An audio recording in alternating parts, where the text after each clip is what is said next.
무자성 자축 400번째 글. 글을 쓰는 시간도 수행의 하나의 과정인 것 같다. 깨달음이 깊어지면 일상사 그 자체가 수행처임을 알게 된다. 어떤 때는 꽉 막혀서 아무 생각도 떠오르지 않았지만 나름의 책임감과 사명감이 작용을 많이 한 것 같다. 이 길을 걸어오면서 의심을 통하여 스스로 자문도 많이 하였고 여러 선각자의 책도 해설하면서 탐구의 끝에 거의 이른 것 같다. 과거를 생각하게 되면 그 과거가 부정적 카르마가 되어 자신의 정체성으로 굳어져 달라붙기에 될 수 있으면 과거를 회상하는 일은 바람직하지 않다. 모든 문제의 시작점은 자신이 존재한다는 사실이다. 자신이 존재하지 않는다면 이 모든 소란이란 없었을 것이다.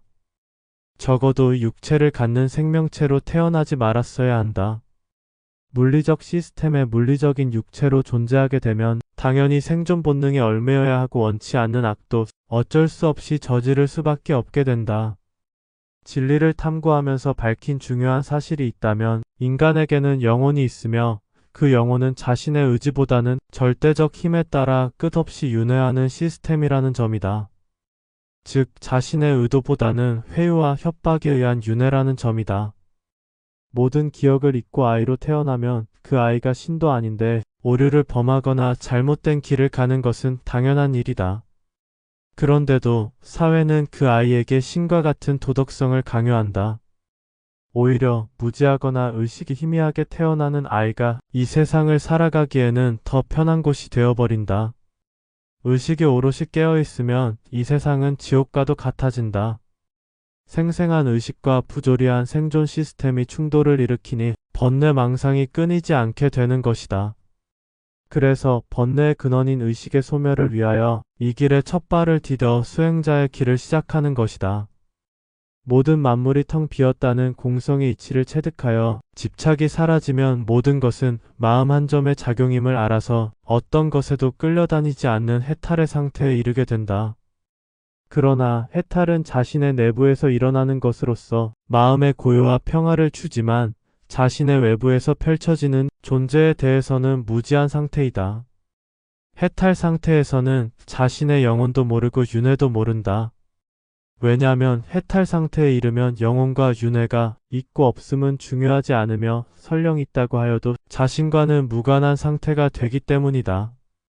진리를 찾는 여정에서의 불교는 해탈까지가 불교의 역할이다. 그 다음부터는 불교에 머무르지 않으며 자신이 혼자 직접 진리를 탐구하여 찾아 나서야 한다. 마치 붓다에 삭제되어 버린 사상이나 차마 말하지 못한 진실을 자신이 직접 붓다가 되어 하나씩 진실한 실상을 아는 것과 같다. 해탈 상태는 존재를 모르기에 존재와 하나가 될 수밖에 없는 구조다. 마치 힌두교에서 참나를 본 상태와 비슷하여 밖을 살펴보지 않고 자신의 마음에 안주하여 머무르기 때문이다. 즉 존재를 들여다보지 못하게 하는 함정을 종교에서 찾아보자면 불교는 해탈이고 힌두교는 참나이며 그리스도교는 천국이다. 이들은 존재와 합의를 이루어 시스템에서 벗어날 수 없게 만든다. 내가 항상 되풀이하는 말이 수행자는 화두타파든 아니면 다른 어떤 형태로든지 자신의 의식의 경계를 스스로 뛰어넘어서 아래를 내려다볼 수 있는 고차원의 눈을 가져야 한다. 생존에 치우치는 중생의 3차원적 시각으로는 정말로 3차원의 세계밖에는 안 보인다. 이것은 틀림없는 정확한 진리다. 중생이 자신의 의식의 한계를 못 넘고 번뇌에 시달리는 이유는 인간의 원죄 때문도 아니고 사악하기 때문도 아니라 물리적 존재 시스템이 가혹하기 때문이다. 이런 부조리한 존재 시스템에서 벗어나는 길을 찾는 것은 지혜와 직관이 완성에 이르러 자신의 영혼을 인식하는 것이고 그 영혼이 무수히 윤회하고 있다는 것을 자각하는 일부터 시작된다. 또한 자신의 태초의 본래의 영혼의 고향을 기억하는 일이다. 이렇게 되면 자신은 환영과도 같은 세상에서 미련과 집착이 모두 사라져 본래의 무로 돌아가는 것이다. 그러나 여기서부터가 커다란 문제의 시작점이다. 결코 영혼은 본래의 자리로 돌아갈 수 없다. 존재 시스템이 영혼을 놔주질 않기 때문이다.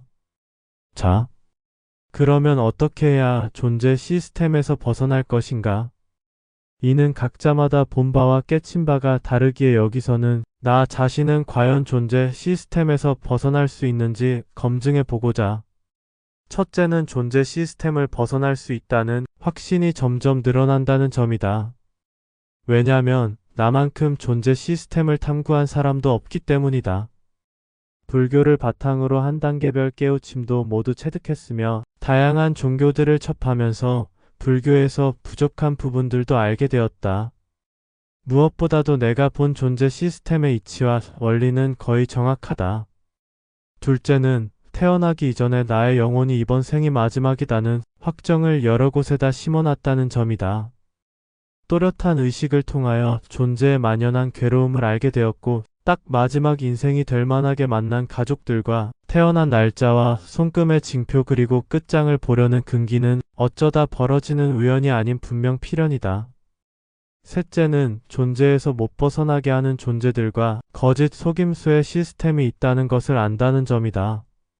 중생은 딸에서 대부분 무작위 윤회하지만 깨침 등의 능력치에 따라 달을 벗어나면 상층으로 올라갈수록 윤회에서 멀어진다. 즉 깨친 정도에 따라 물리적으로 설명하자면 거리상으로 금성과 수성 그리고 화성과 목성과 토성 그리고 천왕성과 해왕성 마지막으로 명왕성에 이른다. 비유하자면 나는 존재 시스템을 벗어나기 일보 직전인 가장 먼 명왕성에서 인간으로 태어났으며 이번 생이 마지막이다. 넷째, 나는 존재 시스템에서 벗어나는 방법을 파수꾼들 혹은 감시자들보다 더 많이 알고 있다는 점이다.